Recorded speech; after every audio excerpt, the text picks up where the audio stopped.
So just another great day. You know what would be cool if like a here in Malaysia they filmed a 28 years later movie, or maybe not even 28 years later, because Malaysia in the franchise, I think it went unscathed. But that would be pretty cool, pretty freaking cool to see the movie, the franchise, to basically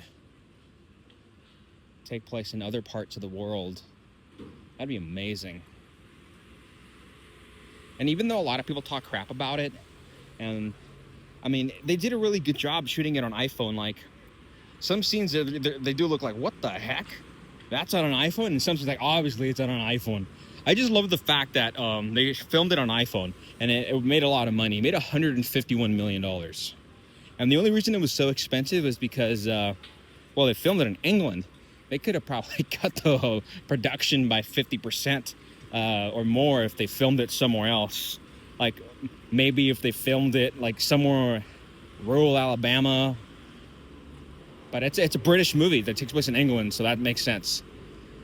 But the film could have probably been filmed on, 10 or 15 million dollars or 20 million if it was filmed somewhere else. But at the same time, well, even if like the studio, like a lot of those scenes were filmed inside of what do you call it? And freaking like an actual studio. They use green screen and whatnot, and the rigs that they used for. But yeah, I love the movie. Sure, it was nowhere near as awesome as 28 Days Later, and 28 Weeks Later was even more entertaining at the beginning. But 28 Weeks Later starts off extremely strong, and it's got a lot of intense moments throughout the movie when the virus breaks out. But the ending of 28 Weeks Later is not the best.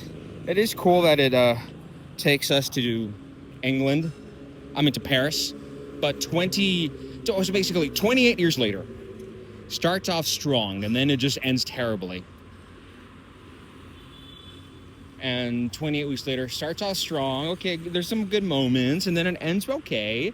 That's interesting. It opens the door for the virus to, be in mainland Europe, and the movie takes place in mainland Europe. And I think if 28 years later actually does very well, who knows, we might end up getting another spin-off that takes place within 28 days.